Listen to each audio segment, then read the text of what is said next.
اللہ اللہ اللہ اللہ۔ آج بھی ہماری قوم سب سے اچھی سبیل لگاتی ہے نہیں؟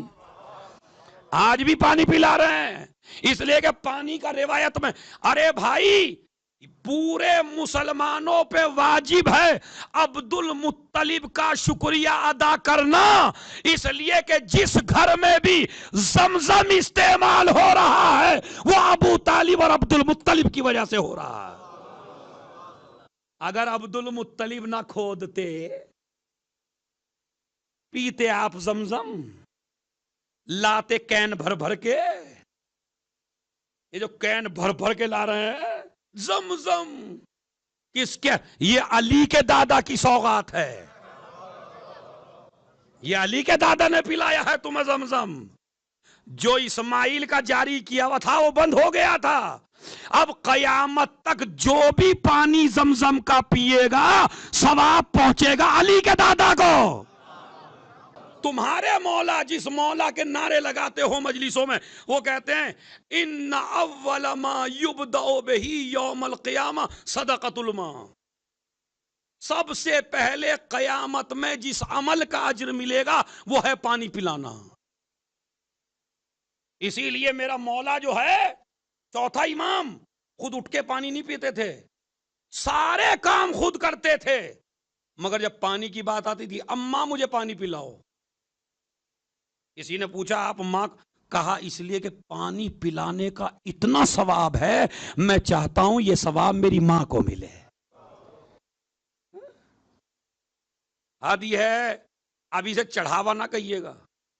ان الرجل اذا سقى امرأته فاجرا، اگر شوہر اپنی بیوی کو ایک گلاس پانی پلائے تو اللہ اس کا بہت زیادہ اجر دیتا ہے۔ تو اپنی بیوی کو پانی پلانا بڑا اجر و ثواب، اپنے ماں باپ کو پانی پلانا بڑا، حد یہ ہے کہ چلتے مسافر کو پانی پلانا بڑا ثواب ہے۔ روایت میں موجود ہے کہ دو جگہ ہیں، ایک جگہ وہ ہے جہاں پانی نہیں ہے، ایک جگہ وہ ہے جہاں پانی ہے۔ میں اس لیے پڑھ رہا ہوں کہ تاکہ تمہیں پتا چلے عبد المطلب کے نامہ اعمال میں کتنا اجر ہے۔ اگر عبد المطلب کا ثواب تمام شیعوں میں نہیں تمام مسلمانوں میں بانٹ دیا جائے تو سب کی بخشش ہو جائے، اتنا اجر ہے ان کے دامن میں۔ کیوں؟ زمزم جو بھی پیتا ہے ثواب انہوں نے کھودا ہے، انہوں نے ظاہر کیا ہے۔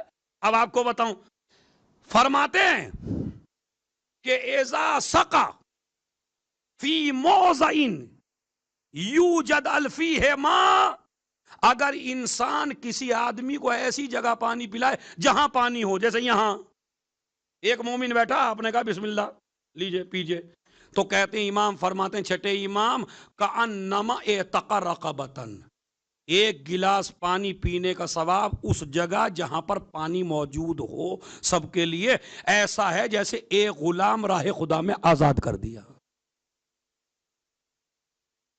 وفی موضع لا یوجد فیہ الماء، اور اگر ایسی جگہ پانی کا انتظام کریں جہاں پانی موجود نہ ہو، ایسی جگہ پلائیں، فَكَأَنَّمَا أَحْيَا نَفْسًا، ایسا ہے جیسے ایک مرد مومن کو زندگی دے دی، اور جس نے ایک مومن کو زندگی دے دی گویا کہ پوری نسل کو زندگی دے دی ہے۔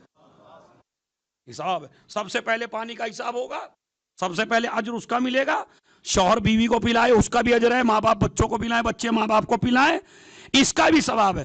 اب سمجھے یہ سبیلیں کیوں لگتی ہیں؟ یہ ہر جگہ جناب عباس کی سبیل، امام حسین کی سبیل، ابھی میں کربلا سے آیا ہوں، خدا کی قسم خوشامد کر کر کے پلاتے ہیں، کہتے پیاس نہیں ہے، کہا پھر بھی پی لیجئے، پھر بھی پی لیجئے۔ تو لہٰذا یہ اجر و ثواب ہے۔ اور پھر جب پانی پیئیں تو بس آخری حدیث، اذا شرب الماء، جب پانی پینا، فذکر الحسین، داؤد رقی کی روایت ہے، اذا شرب الماء فذکر الحسین، جب تجھے پیاس لگے اور تو پانی پیے تو حسین کو یاد کر، فلعن قاتلہ، ان کے قاتل پہ لعنت کر،